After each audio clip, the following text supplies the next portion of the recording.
Hi, and welcome back to my channel. My name is Brittany.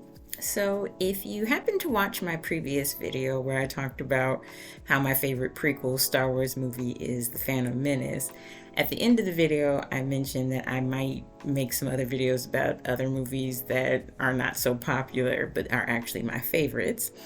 And since Val Kilmer passed away last week, I thought it would be an appropriate time for me to talk about why his Batman in Batman Forever is my favorite Batman movie. So, I have some notes here. But yeah, Batman Forever is my favorite and is notoriously like a lot of people's least favorite Batman movie. And again, kind of similar to when I was mentioning that I was like the target audience for liking Star Wars. Batman Forever came out when I was a kid, so there's this like built-in nostalgia for me whenever I watch it. I'm also one of those people, if a holiday takes place in a movie, it's a holiday movie to me. So Die Hard is a Christmas movie to me. And I feel that way. Batman Returns is also a Christmas movie and my second favorite Batman movie. But with Batman Forever, Halloween takes place in it. So to me, it's a Halloween movie and I like to watch it at Halloween. So, and I did watch it last week as well, in honor of Val Kilmer. But part of the reason why I like it, like I said, it's a core memory of my childhood, and those Batman movies from like the late 80s and the 90s are just like, those are the Batman movies that I grew up with. And I also think it's interesting because it was those Batman movies, it was played by different actors, so it's like, you know, to me it really doesn't matter. It gives me the same sense of, you know, like I said, childhood memory. So whether it's Michael Keaton or Val Kilmer or George Clooney, it really doesn't matter to me. It all kind of like collectively feels the same. And one of the things with that is, like, I know a lot of people praise the Christopher Nolan Batman movies, and I've seen all three of them, but like the one that everybody likes, The Dark Knight with Heath Ledger, I saw it the one time I saw it in theaters and have never felt like watching it again. And out of those three, I actually like the third one, The Dark Knight Rises, the best. And I liked the kind of camp, over the top nature of the Batman movies from the 80s and 90s.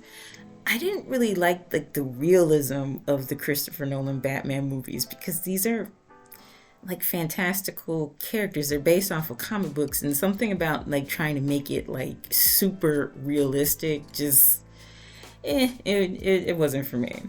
And I didn't even bother with the Robert Pattinson Batman. But the reason for that is, like I was saying, core childhood memories. It's something of like a weird full circle moment, because Robert Pattinson is the same age as me, and like Zoe Kravitz is like 2 years younger than me. So it's just kind of weird. I don't want to watch a Batman that's the same age as me, if that makes sense. Like, something about that just like, no, I don't want to see it. Like, and people really liked it and said it was good, so I don't know. But that's the main reason why I didn't want to see it. It was just like, no, this is a little too real. Kind of takes away, like I said, from the happy childhood memories. But let's get to some of the reasons why I like Batman Forever. Now, I do have my critiques of it. I have critiques of Phantom Menace, but I'm gonna focus on the good, because there's enough people who don't like it for whatever reason. So Val Kilmer is my favorite Batman, and he's also my favorite Bruce Wayne specifically, because when I was watching Batman Forever the other week, I kind of realized most of the movie you see more of him as Bruce Wayne than you actually see of him as Batman, which in a way makes sense, because, you know, the core issue in like most of those films was him trying to figure out how to balance the two identities. But you really saw a lot of him as Bruce Wayne. You know, you saw him at Wayne Industries. You know, you saw him in the house, because that Batman movie also introduced Robin with Chris O'Donnell. You know, you saw him, you know, welcome him into his home, and when he was trying to date, Nicole Kidman's character as Bruce Wayne, and just like a whole lot of like, interactions with, Bruce Wayne, the billionaire. I did have a childhood crush on Val Kilmer. He kind of replaced Keanu Reeves as my childhood crush for a while. And there's just something about his version of Bruce Wayne that kind of was like a nerdy Bruce Wayne to me. He wore his glasses, and, all of his interactions with Jim Carrey's Riddler, Edward Nygma. It's like you really got to see that, Bruce Wayne is a very intelligent person. Like all of their dialogue about, Edward Nygma's invention and the science of it. It was like, I don't know. You just kind of got, like I said, like the nerdy Bruce Wayne that like knew about his business and was coming to check on the electronics division, I don't know. That was just kind of really interesting to me. So for that reason, that's why that's like I said, I like that Bruce Wayne as much as I like that Batman and Val Kilmer's portrayal of, those two sides. And also, I'm the type of person where sometimes I can come off, I'm an introvert, so sometimes I can come off as like stoic or like quiet and everything. And also Val Kilmer's Bruce Wayne kind of reminded me of that. Like it felt like he was like keeping like a lot in, and when he did like express his emotions, it was kind of like, in this very measured way. And I guess I just kind of related to that. But the other thing that I liked about it was the visuals, because the Batman movies with like Michael Keaton are kind of like, dark gothic looking. And once you get to Batman Forever, it kind of started being like this weird like architectural like surrealism. Like it, one, I think is because like, that came out in 1995, so they were like really experimenting with like CGI and stuff. So now you started to see like these elaborate like gargoyles or architectural buildings. Also there was like a fake Statue of Liberty for Gotham in the movie. Anyway, but yeah, like the visuals of like what Gotham City looked like started to look more kind of futuristic and surreal and colorful, actually, too, in comparison to Batman and Batman Returns. And something about that, and of course they kind of like expand upon it in Batman and Robin, but I just liked the more colorful kind of like outlandish look of it.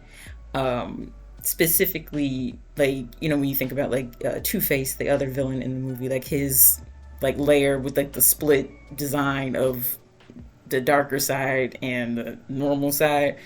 But yeah, like I said, and also when I was a kid, and I am gonna get to my favorite part, which is the Riddler.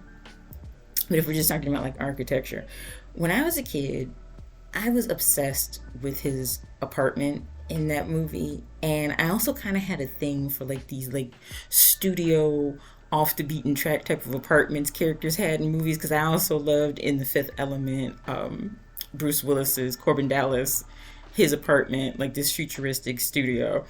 And in Batman Forever, Jim Carrey, like the apartment is just like, you don't even like really see a bed. It's just like you go straight in this studio setting.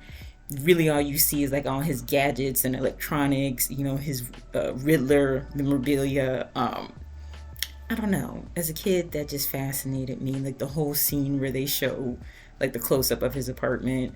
But yeah, so from like a visual standpoint, like, I don't know, I thought that was cool.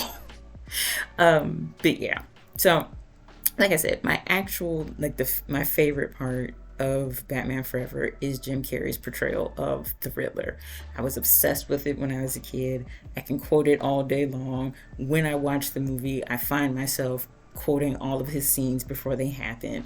Like, I was like super over the top into it. Down to the riddles. Like, I remember I copied one of the riddles from the movie, put it in an envelope, drew a question mark on it, and taped it to my older sister's door. Like the scene where he leaves the riddle at Wayne Manor. Yeah. So like I said, obsessed with his character and the riddles and everything. And one thing that I think I like, obviously, more as an adult, is how they portrayed like obsession in his character, in his version of Edward Nygma, where when you're first introduced to him, obviously you see like he has this hero worship and admiration of Bruce Wayne. But then like it quickly turns into, oh, this is really dark. This is like absolutely not normal. And in an interesting way, like I said, watching it now as an adult, you can definitely relate it to now what we would call parasocial relationships. Like he seriously had that type of relationship with Bruce Wayne. Like when he says, you hired me, your name was on the hiring slip, that's what I tell everybody. Like this, you've never actually seen your boss in person, you don't know him, you don't have a relationship with him, but like the implication that in his head it exists, I don't know. Like I really like watching it, like I said, especially from the perspective of, like I said, what we would call parasocial relationships nowadays. Also, I really liked the invention, the idea of the invention that he created, the box that projects images into your mind, but that he was also using to take people's thoughts and manipulate their brain waves and all of that. Just, because I'm a sci-fi nerd, so it definitely added in that kind of like science-y aspect into the movie, and I thought that was really cool. And the way that it was kind of depicted is like kind of like a drug or addictive, because it's like even like the expression of his character while he's like downloading other people's thoughts, it kind of looks like somebody taking some type of substance. It's interesting to me. And I liked his like kind of quirky, creepy theme music that they play for the Riddler, and his like lair that he has like his own island where he built like this huge version of the box, and he's just sitting there on his throne collecting thoughts. I was a weird little kid because that really used to interest me. But anyway, so yeah, also with again the imagery, I love the fact that towards the end, like you have the bat signal, he did like the question mark above it. He made like his own signal, which kind of goes back to like that weird like competitive nature that he started to have with Bruce Wayne once he had his own business, like trying to like supersede or like do better than Bruce Wayne. So I thought that was cool. And then lastly, the Riddler's costumes, because initially when you first see him in the costume, it kind of reminds you of the costume from like the 1960s. And then like each time you see him, his costuming like evolves. And I just think that that's so cool. And my favorite one obviously is the one at the very end, the silver one that he has on. With the green question marks and everything. That's my absolute favorite. And yeah, just like I said, visually all of his outfits as the Riddler were kind of like different variations. It just expanded on the version that you remember if you've seen the TV show from the 60s. But yeah, that's pretty much all the reasons why it's my favorite movie. But like I said, I can quote it, and I love like I said, the camp and like the over the top nature. Like I love the scene where Edward Nygma is having the party in the Gotham Hotel, and like the band is like in like these neon colored outfits and whatever. And when he gets mad because Two-Face shows up and he's like, "You're ruining my party." And he was saying, we could have planned this. We could have pre-sold the movie rights. And yeah, like I said, I can quote it. And I think my favorite scene is, in terms of like, quotable moments, is at the end when Batman and Robin are coming to the island to confront Riddler and Two-Face. And Riddler and Two-Face are basically playing a version of Battleship. And when they blow up the boat that Robin is in, really goes, "You sunk my battleship." And of course, if you are a kid that grew up remembering that game and the commercials for it, I don't know, that does it for me every time I see it. I love it.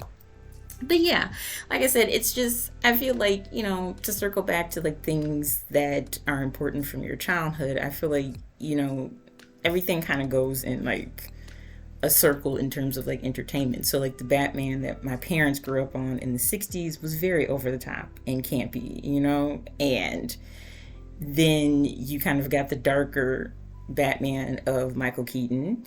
And then you kind of circle back around to the camp with Batman Forever and Batman and Robin. And then we get back to the dark with the Christopher Nolan Batman films. So it's like, things like that go in cycles. But personally, I prefer the over the top. And that is why Batman Forever is my favorite Batman movie.